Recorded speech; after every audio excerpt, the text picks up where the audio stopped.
buenas chicos, bienvenidos a su canal de Mate Ciencias, y en esta oportunidad estaremos abordando la asignatura de matemáticas, específicamente con lo que se refiere al conjunto de los números racionales, entre otras cosas lo que es su definición, operaciones, y en fin. Es importante entonces que tengan a la mano lápiz y papel y tomen todos los apuntes respectivos. Recordemos que es una clase más y es necesario tomar nota de todas las instrucciones que se nos pueda dar en el transcurso de esta actividad. Estemos muy atentos a lo que será la clase virtual que se pretende impartir, señores. Muchísima seriedad, muchísima tranquilidad y sobre todo muchísima responsabilidad en lo que estamos haciendo, comprometidos siempre con la asignatura. Sin más preámbulos, vamos a la clase. Muy bien chicos, estamos en la clase de números racionales, o también conocidos como números Q. Comenzaremos primeramente con la definición. Un número Q o un número racional es un número de la forma A sobre B, donde A y B son números que pertenecen al conjunto entero, tal que B tiene que ser distinto de C. En otras palabras, esto que está acá es una condición que nos dice que el número que actúa como denominador no puede ser 0. ¿Ok? Y lo sabemos porque la división entre 0 simplemente no existe. Ahora bien, un número Q se conoce también como el cociente de dos números enteros. Si el cociente es de dos números enteros, entonces eso es un número Q. Y cuando tenemos el cociente o división de dos enteros, estamos en presencia de una fracción. Es decir, a estos números también se les conoce como números fraccionarios. Y cuando hablamos específicamente de fracciones, debemos tomar en cuenta y entender que existen principalmente dos tipos de fracciones. Las fracciones propias, que son aquellas fracciones donde el numerador es estrictamente menor al denominador, y las fracciones impropias, que es cuando el numerador es mayor que el denominador.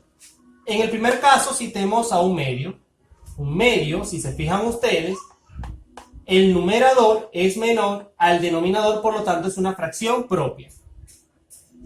Cuando vemos el caso de las fracciones impropias, observamos que el numerador, en este caso es 7, y es estrictamente mayor al denominador, que es 5. De manera que también estas fracciones se pueden graficar. ¿De qué manera lo vamos a hacer? Bueno, primero nos vamos a fijar en el denominador y darnos cuenta, antes que todo, darnos cuenta si es propia o impropia. Si es una fracción propia, atención acá, si es una fracción propia, el número de abajo me va a indicar cuántos pedazos de una unidad, ya sea un círculo, un rectángulo o un cuadrado. Siempre utilizamos polígonos regulares, ¿ok? Ya sean círculos, cuadrados o rectángulos. En lo particular, figuras precisas en sus lados, ¿ok? Lo más simétrico posible. Y lo que hacemos simplemente es que el denominador va a señalar en cuántas partes se debe dividir esa figura. Tengo acá un rectángulo y lo he dividido en dos partes porque así me lo indica el denominador. Ahora, de esas dos partes, yo voy a tomar solamente una porque es lo que me está indicando el numerador.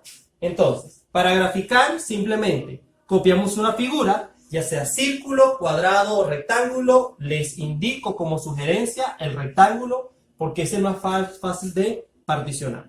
Tomamos una figura entonces y simplemente nos fijamos en el denominador y dividimos esa figura en tantas partes lo indica el denominador. Lo dividí en 2 porque es un 2. ¿Ok? Y señalo solamente una parte que es lo que me indica el numerador. Eso significa que esta gráfica que vemos acá es lo que representa un medio. Un medio es una parte de 2. Cuando vamos al otro lado de la pizarra, vamos a graficar lo que son las fracciones impropias. En este caso, sabemos que la fracción impropia es donde el numerador es mayor que el denominador. Entonces, igual, el denominador me va a indicar en cuántas partes yo debo dividir a una unidad. una unidad es una figura, ya sea cuadrado, rectángulo, círculo. Entonces, como son 5 trozos que yo debo dividir esa unidad. Y los debo marcar de esos trozos 7. Entonces comienzo 1, 2, 3, 4, 5 y me fijo que no tengo más donde marcar, por lo tanto vuelvo a hacer una nueva unidad con 5 partes más. Y de esas, ¿cuántas me están faltando por marcar? Unas 2 más. Con 2 más es suficiente. Contamos cuántas marcamos. 1, 2, 3, 4, 5, 6, 7.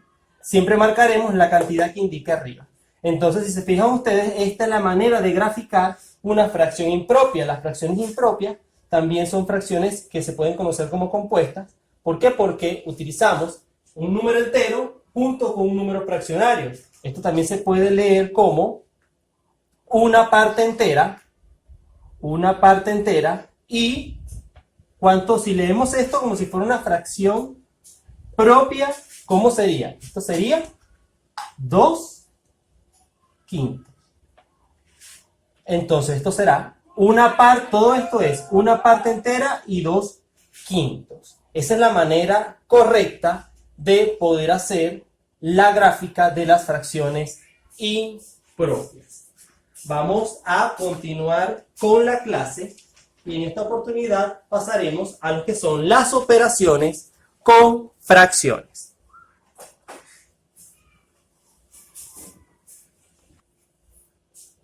Muy bien, y aquí tenemos entonces las operaciones con fracciones. Iniciaremos en primer lugar con lo que será la adición y sustracción de números fraccionarios o números racionales. ¿Ok? Si nos fijamos, existen dos casos.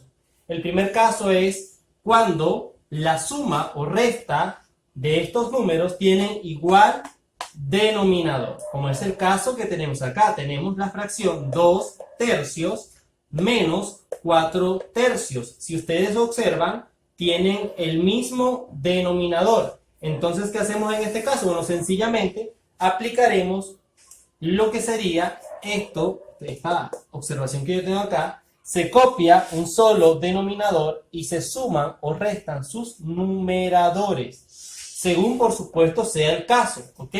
Acá copiamos un mismo denominador, es decir, 3, y luego lo que haremos es sumar o restar sus numeradores, según sea el caso. Aquí nos damos cuenta que el signo del 4 es menos, el signo del 2 es más, por lo tanto es una resta, 2 menos 4. Y simplemente lo que haremos en este caso es restar 4 menos 2, eso dará 2 como resultado. ¿Quién es mayor en valor absoluto? Bueno, el 4, que es negativo. Así que será menos 2 y abajo quedará 3. Por lo tanto, esto se lee como menos 2 tercios. Ese es el resultado.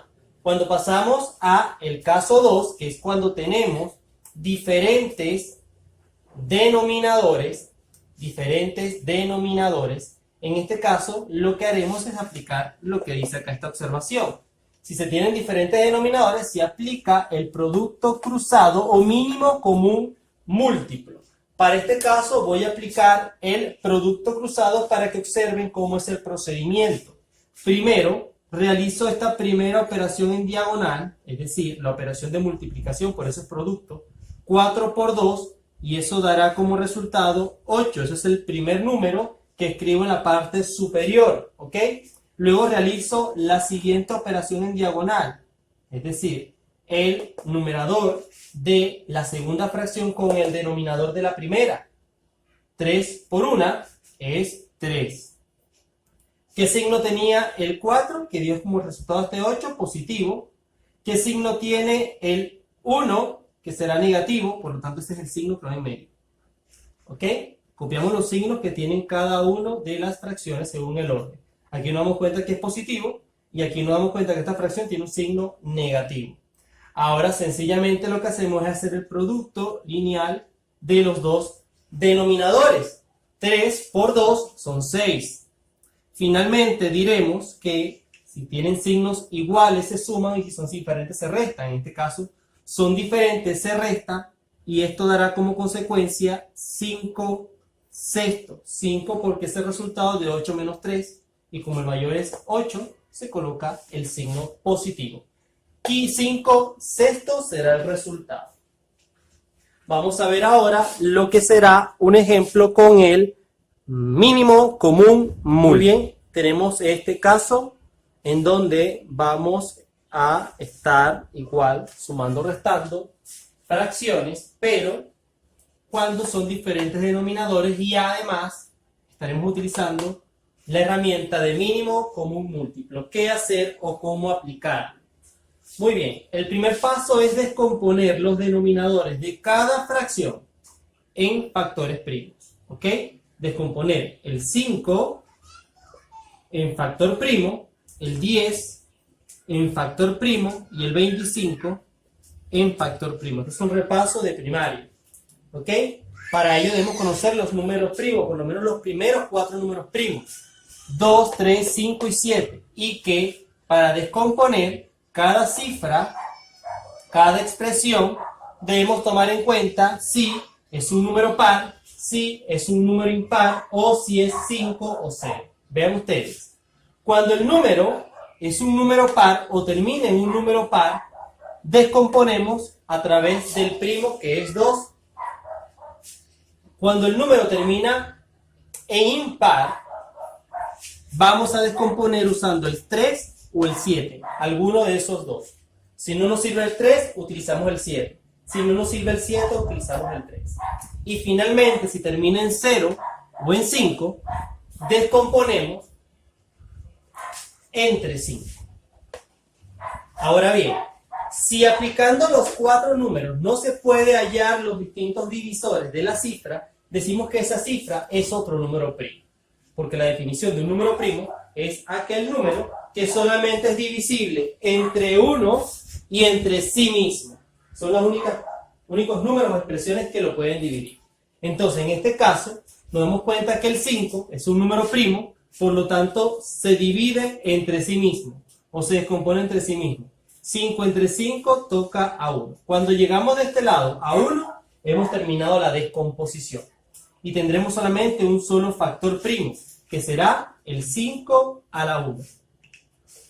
En el caso del 10, vamos a descomponer en factores primos. En otras palabras, 10 termina en 0. Si termina en 0, la descomposición sería por 5 también. ¿Ok?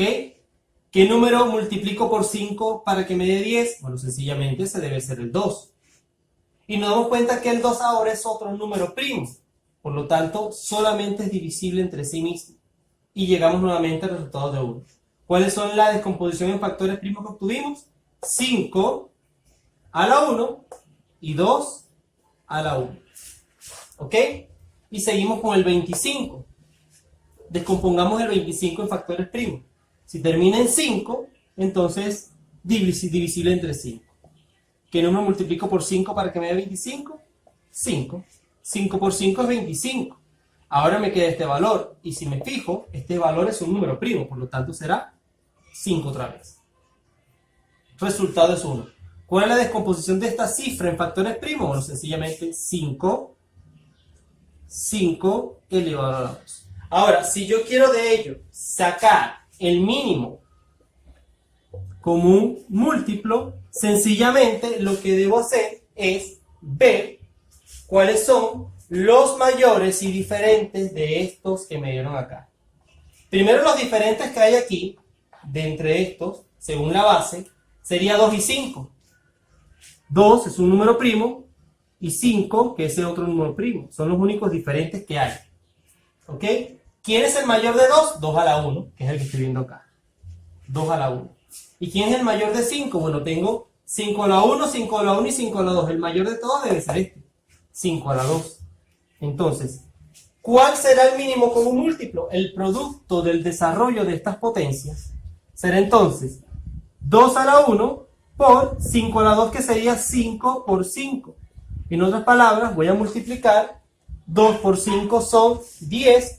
Y 10 multiplicado por 5 son 50. El mínimo común múltiplo en este caso será 50. Voy ahora a borrar pizarra para continuar con el desenlace de este ejercicio. De esa forma, observamos ahora que el mínimo común múltiplo será el valor común entre estas cifras. Y ahora observamos que ese valor es 50 y es el nuevo denominador de toda mi cifra, de toda la expresión como tal. Ahora yo debo hallar los valores que deben ir en la parte del numerador. ¿Cómo hago eso? Sencillamente, el mínimo común que me dio, que fue 50, lo divido entre el denominador de cada fracción. Es decir, 50 entre 5, 50 entre 10 y 50 entre 25. Entonces, divido de manera simple y sencilla. ¿Qué número multiplica 5 para que me dé 50? Ese número es 10. ¿Qué número multiplica 10 para que me dé 50? Eso es 5. ¿Y qué número multiplica 25 para que me dé 50? Sencillamente tiene que ser el número 2. Vean ustedes que todas y cada una de esas divisiones tienen que ser exactas, ¿ok? Si hicimos bien nuestro procedimiento de mínimo común múltiplo, esa división debe ser exacta. Ese cociente que me está quedando, ahora yo lo voy a multiplicar por el numerador de cada fracción. Lo multiplico por el numerador de cada fracción. Para el primer resultado, el numerador es 2. Y 2 por 10, eso es 20. Ya tengo, este número que está acá, es mi primer número, el que yo voy a copiar acá. Voy con el segundo resultado que corresponde a la segunda fracción. El numerador es 1. Y si yo multiplico 1 por 5, eso es 5. Esto que está acá, ese 5, es el segundo resultado, ¿ok?, que voy a copiar acá arriba. Y finalmente, el último resultado, que es este que está acá, y será 4. 4 por 2 son 8. Y ese 8, señores, será el valor que yo coloque acá. Ahora faltan los signos. Bueno, simplemente me fijo en el signo de cada fracción. Para 2/5 el signo es positivo. Para 1/10 el signo es negativo. Y para 4/25 el signo es positivo. Sencillamente colocaré a cada número el signo que le corresponda según su fracción. Y posteriormente a ello, lo que voy a hacer es resolver la operación de arriba, si los signos son iguales o son diferentes. Primero agrupo signos, agrupo números por signo. En este caso, estos dos que son positivos, cuando los agrupo me dará 28, menos el número 5. Yo sé que el mínimo común siempre será 50. Finalmente, si a 28 le quito 5, eso me quedará 23, partido de 50. Y señores, eso es todo. Esa es la operación que define la suma y resta de esas tres fracciones. 23, 50 avos. Ahora queda de su parte practicar. En el siguiente video estaremos abordando otras operaciones como lo es la multiplicación y la división. No me queda más que despedirme, no sin antes agradecerles justamente por haberme visto en esta oportunidad. Y bueno, nos veremos hasta entonces en un próximo video.